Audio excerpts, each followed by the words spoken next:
The death nobody could explain. Imagine this. A guard making his usual morning rounds pauses outside a cell. Inside, he sees an inmate lying perfectly still, eyes open but lifeless. No wounds. No blood. No weapon. Just silence. Medical staff rush in. They find no signs of a struggle. Toxicology reports? Cling. The cameras? Show nothing unusual. Yet the prisoner is dead. Was it natural causes, or something else? Because here's the catch. This inmate was only 34 years old, and hours before he was seen laughing, alive and full of energy. These are the cases that prison walls don't want you to hear about. Stories of men who went into their cells at night, but never woke up in the morning. Deaths with no answers. Deaths shrouded in secrecy. And tonight, we're uncovering the most mysterious prison deaths in history. The vanishing life of Jeffrey "Ghost" Adams. Jeffrey Adams wasn't a notorious criminal. He wasn't a gang leader. He wasn't even violent. He was a petty thief who couldn't stay out of trouble. But in 2009, Jeffrey earned his prison nickname, Ghost. Not because he was scary, but because other inmates claimed he had this unnatural calmness, as if nothing could touch him. One night, Ghost was found lying on his bunk, motionless. The guards assumed he was asleep until roll call. When they shook him, his skin was ice cold. Here's the mystery. The autopsy found no drugs, no trauma, no disease. The prison officially labeled it sudden cardiac arrest. But experts later argued, a perfectly healthy 29-year-old man doesn't just drop dead without cause. Whispers spread. Inmates swore they heard him talking the night before, to someone who wasn't there. And the surveillance footage from the corridor outside his cell? It went mysteriously blank for 6 hours. The locked room mystery of Angola prison. At Louisiana's Angola prison, guards discovered inmate Michael Torres dead in his single cell. Here's the strange part. His cell door was locked from the outside. The window had iron bars. And there were no signs of forced entry. Torres had ligature marks around his neck, clear signs of strangulation.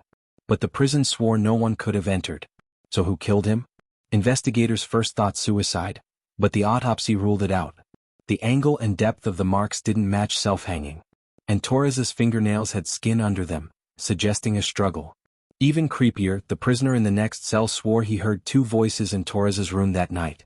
But officially, the warden wrote it off as inconclusive. To this day, the death remains an unsolved locked room mystery. The case of Whitey Bulger, a murder in the shadows.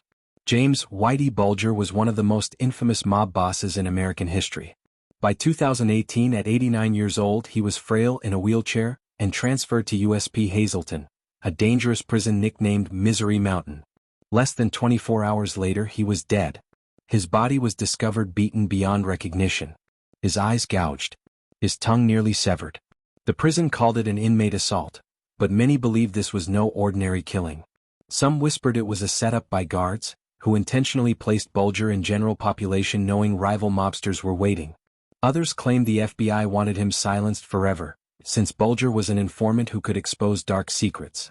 To this day, the full truth of how he ended up so brutally killed remains tangled in conspiracy. The phantom inmate of Rikers Island. Rikers Island has always been infamous for chaos. But in 1994, one case left even seasoned guards shaking. An inmate named Darnell D. Harris was awaiting trial for armed robbery. He wasn't a high-profile figure. He wasn't targeted by gangs. He was, in fact, quiet, maybe too quiet. One evening, Harris was placed in solitary confinement after an altercation. Guards logged their checks every 15 minutes, each one confirming he was alive. At 2 a.m., Harris was reportedly sitting on his bunk, staring at the wall. At 2:15 a.m., he was dead. No screams. No sounds. No struggle. Autopsy reports showed his lungs were filled with fluid, yet he had no underlying illness and no drugs in his system. Inmates swore they saw a shadow moving under his door that night, even though no one entered. The surveillance camera in solitary? Malfunctioned for the exact 15 minutes he died. His death remains listed as unexplained. But on Rikers, the whispers call it the phantom that comes at night. The poison that never was. Pelican Bay's mystery meal. Pelican Bay State Prison in California houses some of the most dangerous inmates in America. But in 2007, something terrifying happened in the dining hall. Inmate Raul Mendoza collapsed after lunch. Within an hour, 2 others in his unit reported seizures. Within 3 hours, Raul was dead. The prison locked down, suspecting poisoning. Investigators tested the food. The water. Even the metal trays. Nothing. Autopsy revealed traces of a chemical compound in his bloodstream, but one that isn't used in prisons, isn't available in commissary, and isn't even stocked in prison medical supplies. Here's where it gets stranger. 2 guards swore they saw a kitchen worker slip something into Raoul's tray, but the camera angle? Blocked by a pillar. Was this murder by another inmate? A staff cover-up? Or something even darker? An outside message delivered with lethal precision? The official records list Raoul's death as accidental ingestion. But every inmate who ate with him that day insists the food was the weapon. The Alcatraz enigma, the body that shouldn't be. Alcatraz, the Rock, is remembered as America's most escape-proof prison. But in 1936, it became the site of one of its strangest deaths. Prisoner Franklin Parker was found floating face down in his cell. Not lying. Floating. His body was stiff, suspended several inches above the mattress. Doctors insisted it was a form of post-mortem rigor mortis, but others who witnessed it disagreed. They swore Parker's corpse looked like it had been propped by invisible hands. Even more unnerving, Parker's last words, overheard by his cellmate, were, "They said I wouldn't make it to morning." No signs of violence. No poison. No cause of death ever determined. Alcatraz historians call it superstition. But among prisoners, it was whispered proof that the rock itself was cursed. The Burning Man of ADX Florence. ADX Florence, the Alcatraz of the Rockies, is built for control, every inmate locked down 23 hours a day. But in 2012 the impossible happened. Guards found inmate Terrence Moore's body burned beyond recognition inside his sealed cell. There were no matches. No lighters. No accelerants. His bedding was scorched, yet the walls and floor showed no fire damage. The official report claims Terrence somehow set himself on fire using electrical wires from a lamp. But engineers later said that explanation was scientifically absurd. Other inmates in adjacent cells claimed they smelled something burning, yet no fire alarms ever went off. Was it spontaneous combustion? Or was Terrence Moore the victim of a violent message, covered up before the truth could ever reach the outside world? To this day, no photographs of his cell have ever been released. The case of the silent riot, Sing Sing Prison. In 1981, Sing Sing Prison in New York erupted with chaos. Shouts, banging on doors, and guards rushing toward one particular block. Inside, they found inmate Harold "Slim" Johnson lying dead in his cell. But here's the twist. The other prisoners swore there had been a fight. They claimed they heard a struggle, banging, even choking sounds. Yet Harold's body had no wounds, no bruises, no broken bones. Autopsy results? Inconclusive. Cause of death? Undetermined. Some thought a nerve toxin. Others whispered he was smothered by guards using a technique that leaves no trace. But the strangest part? All sound on the surveillance audio during the exact 20 minutes of his death was erased by static. To this day, the case is remembered by guards as the silent riot. The mystery of Cell 13, San Quentin.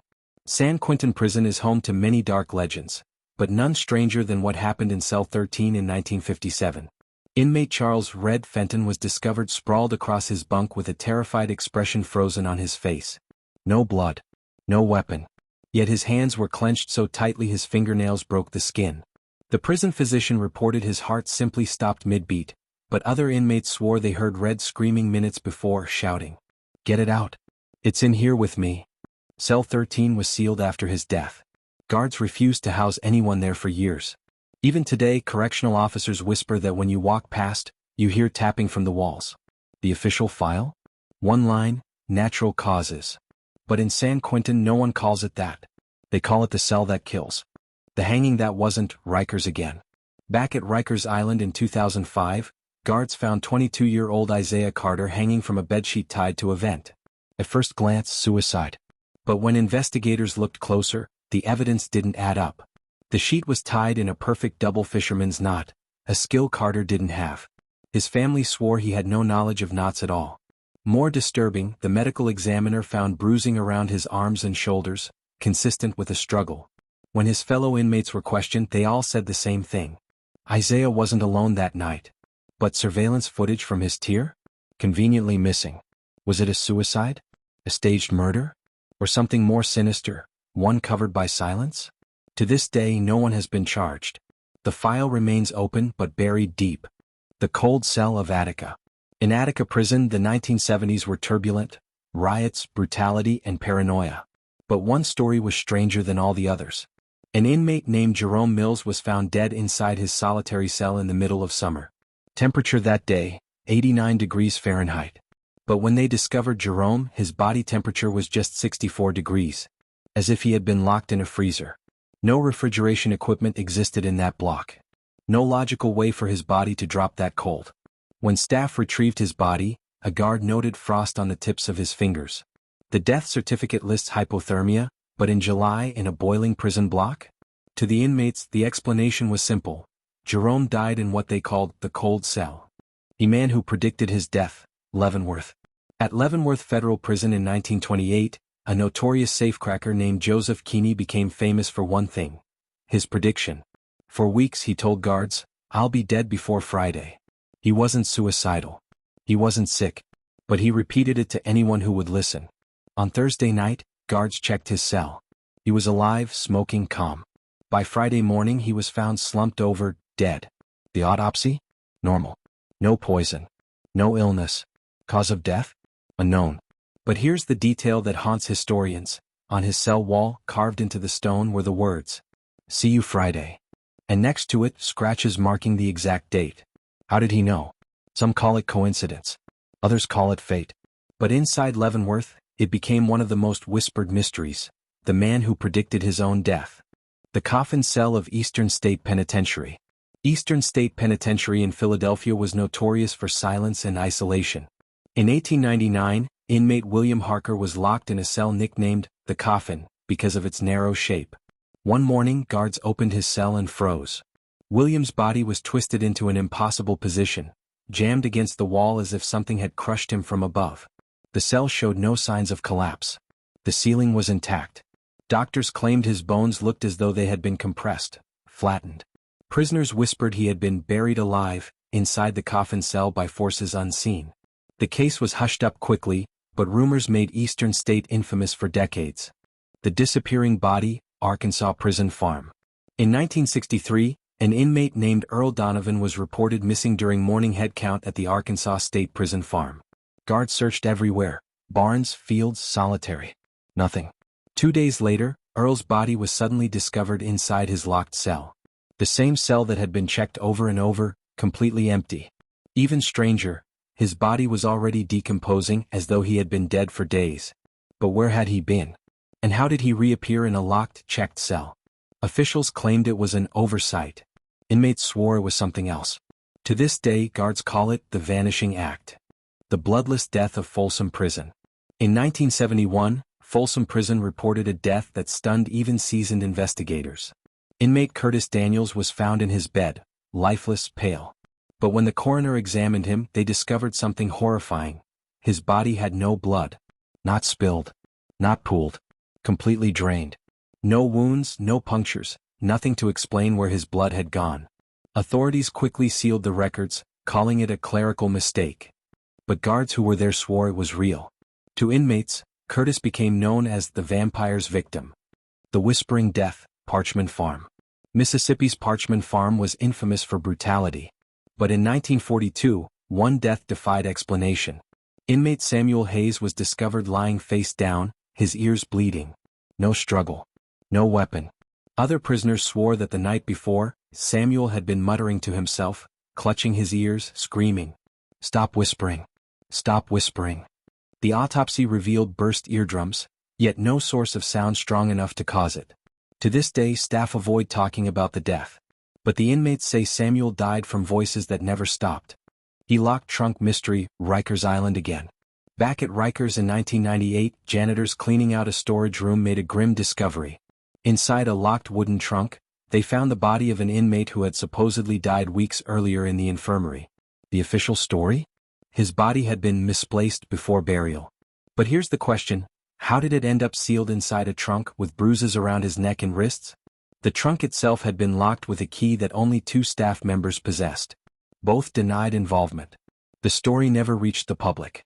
But among inmates it became legend, the man buried twice. The self-righting cell of Brushy Mountain. Brushy Mountain State Penitentiary in Tennessee was known as the end of the line. In 1967, inmate David Locke was found dead in his solitary cell. Cause, undetermined. But what disturbed guards wasn't his body, it was the walls. Every inch was covered in writing. Hundreds of sentences, all the same words repeated. "They're coming for me tonight." Here's the chilling part. Guards swore the cell had been cleaned during their last check, only hours earlier. There was no way David could have written that much in such a short time. The autopsy revealed nothing unusual. But to this day that cell is kept sealed. Officers refuse to go inside. The Crying Man of Huntsville Prison. Texas's Huntsville Prison is the oldest in the state, and in 1984, it became home to one of its strangest deaths. Inmate Leonard Price was placed on death row for armed robbery turned fatal. Guards described him as withdrawn but calm, spending most of his time drawing pictures of his family. But 3 nights before his execution, other inmates began hearing him cry loudly in his cell. Not just sobbing, but wailing like someone in unbearable pain. When guards rushed in, Leonard was alone. They ordered him to quiet down. The next morning, Leonard was found dead, slumped against the bars, eyes wide open. The cause of death was listed as a sudden brain aneurysm. Here's where it gets chilling. The medical examiner noted Leonard's face had streaks of dried tears, yet he had been dead for hours, far longer than fresh tears could remain. Other inmates swore they still heard him crying that night, long after his death. They call him the Crying Man of Huntsville. The final mystery, the man with no name. In 1978, at a small prison hospital ward in Ohio, staff discovered the body of an inmate who wasn't supposed to exist. His ID tag was blank. His cell had no assigned number. His fingerprints didn't match anyone in the system. He had been found lying peacefully on a hospital cot, dressed in state-issued clothes, with no paperwork explaining who he was or when he arrived. When they examined his body, there were no signs of struggle, no illness, no cause of death. His medical chart, completely empty. The warden ordered the file closed, labeling him unidentified male. But the guards who worked that night swore he had been there for weeks, quietly reading books, eating meals, and nodding whenever spoken to. The chilling truth? No record exists of his admission, his trial, or his crimes. He appeared one day, and just as mysteriously he was gone. The walls remember. Prison is supposed to be about control. Every meal, every movement, every hour of the day tightly measured and observed. Yet time and time again inside these walls, men have died in ways no one can explain. Deaths with no cause. Bodies drained of blood. Locked cells that kill. Inmates who knew the exact moment of their end. Some call it negligence. Some call it conspiracy. And some call it the supernatural. Because if there's one truth these stories reveal, it's this. Prison walls don't just hold men in, they hold secrets in too. Secrets that refuse to stay buried. And if the dead could speak, what would they tell us? Maybe we don't want to know.